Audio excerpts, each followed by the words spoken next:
No, I'm not going to. I'm not gonna do it. I refuse. Hello everyone, welcome back to my channel. My name's Holly, I'm a freelance illustrator, and today in this video I'm going to be talking about boundaries. Why am I talking about this today? Well, unfortunately, you may have noticed that we currently live in a world that doesn't often respect artists or creators. And so I think it's very important to respect yourself, and I'm resolved to respect myself. And a way that I do that within my art business is by setting boundaries. These are ones that I've formed over many years through trial and error and through experience working with different clients. So I thought it might be interesting to share them with you today. So firstly, I want to talk about intuition. So I'm not a psychologist. I don't know the ins and the outs of intuition and how much we should rely on it. But I've certainly found it helpful within my art career to trust myself. You are all that you've got in this precarious industry. We are all precarious workers. And so it's very important that we look out for ourselves. So it can be really important when you're starting out your art career to get really acquainted with yourself, really know yourself and know what's best for you. Maybe writing a list of some boundaries yourself would be really helpful. And maybe this video can inspire you to think about this a little bit more. So the first boundary that I set for myself is a very straightforward one. I trust my intuition when it comes to projects that arrive in my inbox. This definitely comes with practice and experience. So by now I can ask myself questions. Does this project fit with what I would like to do stylistically?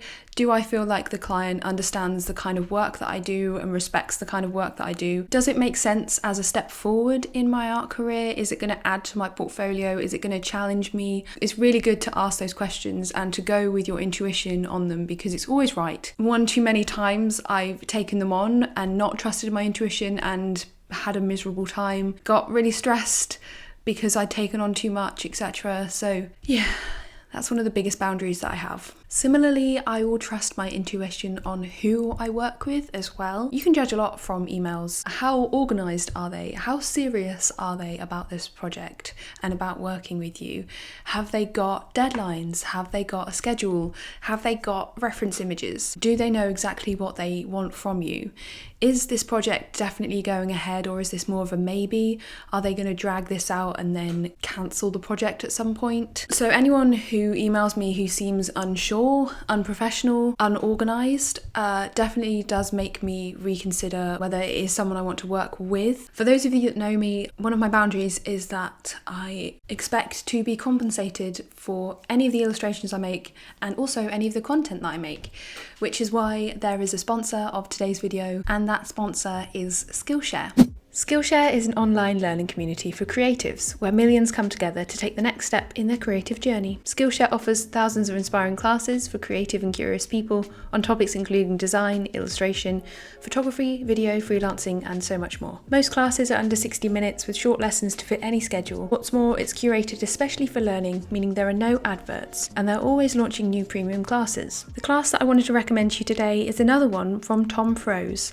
He's a top teacher on commercial illustration on Skillshare, and his classes are second to none. I honestly think he's one of the best teachers on Skillshare talking about illustration, and this is his class called the Style Class. Work out your illustration style in a daily project. So this is a class all about finding your style to improve visual problem solving, aka being an illustrator. faux goes into a lot of detail about what a style can mean for a particular artist, and then there is a deep dive multi-day project later on in the class to create 20 illustrations, so you can be guided as you develop your style. The first 1,000 of my subscribers to click the link in my description will get a free trial of premium membership, so you can try the class I've recommended and thousands more. Thank you to Skillshare for sponsoring this video. A boundary that I'm currently enforcing over the summer is prioritising doing my own work and working on my own projects, especially after a prolonged time when I've been working on other people's projects. This is a boundary that I admittedly find very hard to stick to. I think that's mostly due to FOMO. I find it very difficult to turn down projects even if I'm already overworked, even if I'm feeling burnt out, because I just don't know if I'm going to miss out on something or if I'm ever going to get a job again. There's always this pressure to keep taking on work. And I kind of discussed this in a video I made about burnout, which I will link in the cards if you want to hear more about that. But yeah, something that I'm doing currently this summer is prioritizing my own work and my own projects, just for my own sanity really. I see it as a way of giving my career longevity. After a while, I notice that I start to become a little bit unenthusiastic about my art practice, especially if I've been working with clients for a long time. It's definitely something that involves a lot of your own self-will and determination, and you'll probably have people around you kind of second guessing what you're doing, and wondering why you're not taking on these commercial jobs. I'm sure a lot of artists know that without producing your own work for your own enjoyment and for your own creative expression, you'll very quickly burn out and you won't be able to continue working for other people. Yeah, so I really see it as a practice that gives my career longevity and kind of rejuvenates me. The next boundary is a big one. I attempt at all costs to resist the culture of immediacy and faux urgency. This is something that's prevalent in my inbox. As someone who has a crossover between illustration and social media content, I'm being contacted by brands and by media companies and by publishers. These people contact me and they all have different deadlines, they all have different tasks to do that day, they all have different pressures within their office and within their own work culture. Those aren't my pressures, that isn't my work culture. And one of the reasons why I really wanted to have a freelance career is because I don't really like that high pressure work environment. It doesn't suit my brain at all, and a lot of the time I just don't really find it that necessary, and that's why I say faux urgency. Sometimes the urgency isn't really justified. Sometimes they just want to tick a box, so they are contacting you in a way that seems very immediate and high pressure, when actually there is a lot more time, when actually you don't need to jump as soon as someone wants something from you. I think it's probably just a reflection of the unhealthy work culture that exists in today's world. There are so many unhealthy work habits that a lot of people are involved in, often unwillingly. Being able to be contactable at any time of day, professional life seeping into your personal life, working extra hours. Again, I talk a lot about this in my burnout video if you want to hear me talk about this more, but it's definitely something that I am resisting. I just don't see it as a necessary part of my life. I'm not looking to race up the career ladder. I'm looking to have a fulfilling and creative life. I don't need to subscribe to the culture of overwork and urgency that exists. Obviously within reason, I don't want to let people down, I don't want to mess people around, I don't want to make their lives more stressful, but one way that I resist this kind of culture, for example, is that I don't apologise if I don't immediately respond to someone's email. I won't say sorry for the delay, I try to say instead, thank you for your patience. It's just one small thing that you can do that really just sets this boundary that you are not rushing. If you're like me, don't feel guilty for moving at a slower pace. It's nothing you're doing wrong. The world is speeding up and up and up and up, and more is being demanded of us. I refuse. Speaking of our unhealthy work culture, something that I refuse to partake in, and another one of my boundaries, is that I will not be scheduling a video call with a stranger who's emailed me wanting one. This is something I've been noticing more and more. I'll have people sending me a very kind of friendly, casual email, which is fine and nice, but then they'll say, if you want to talk more about this, let's hop on a video call. This wasn't something that I noticed happening very often before the pandemic. So I think definitely the increase in use of video calling software means that people think that it needs to always be a video call, when quite often it just needs to be an email. That doesn't mean that I would never speak on the phone to clients. I have done that in the past. I think sometimes it is necessary, although kind of scary. I've done a few video conference calls before, but that was for a big project that needed a lot of discussion. Clients kind of needed the reassurance that I was someone responsible to work with, so they kind of needed to hear my voice and have a bit more interaction. But that doesn't apply to someone I've never met at a company I've never heard of before, emailing me and wanting to video chat. No, I'm not going to. Why do I have to invite strangers into my studio space when it's not I mean, I am doing that right now, but this is voluntary. This is something that I want to do. Why do I have to have a video call about something that I potentially don't want to take on?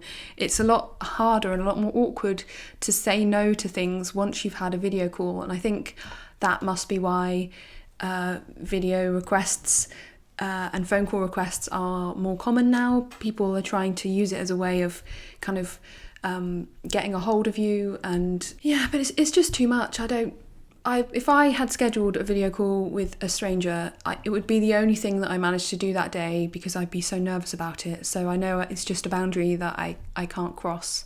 A few more boundaries for myself, they would be quite obvious ones, like I don't answer emails at the weekend. I try not to work at the weekend unless it's coming up to a big deadline for something. I really value and appreciate my leisure time, so I like spending time with my husband and my dogs and being out in nature, and at weekends I try my very hardest to prioritise that. If someone emails me on a Saturday, I'll get back to them on a Monday. If someone emails me on a Friday night, I'll probably get back to them on a Monday as well. Something I've also been talking about quite a lot on my channel lately is minimising my social media use. I have really found this so helpful, and it's taken me such a long time to implement. But yeah, I'm no longer really active on Instagram. I still have my account. I'll probably just keep it up as like a portfolio kind of place. If you want to go and look at my work, it's there on Instagram, but I'm not like tapped into it anymore, and that feels really great for my mental health. It's made me a lot less worried and anxious and pressured because I'm not kind of being overloaded with what all these other artists and creators are doing. I feel more focused on what I want to do.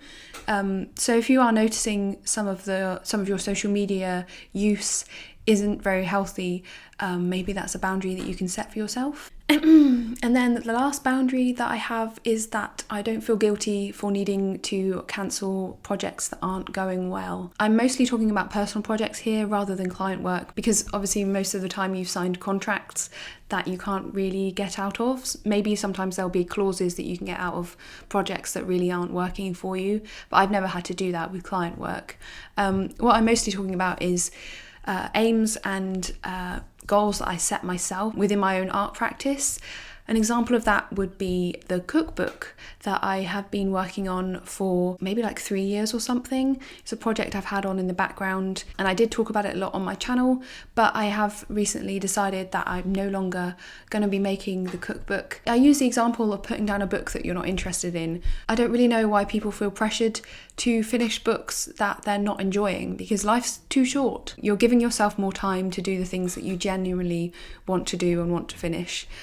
So yeah, I refuse to feel guilty if I change my mind about a project or a goal that I had set for my art business, because people change, circumstances change, it's normal, and there's plenty more things to be getting on with. So that's everything that I'm going to talk about in today's video. I hope you enjoyed. Let me know your own boundaries if you have any in your art business. I'd be really interested to know, and I'd be really interested to add some more to my list. If you're not subscribed, please subscribe. I make content about my life as a freelance illustrator, and yeah, you can find more of my content on Patreon, which will be linked below, and I'll see you again soon. Thanks for watching. Bye.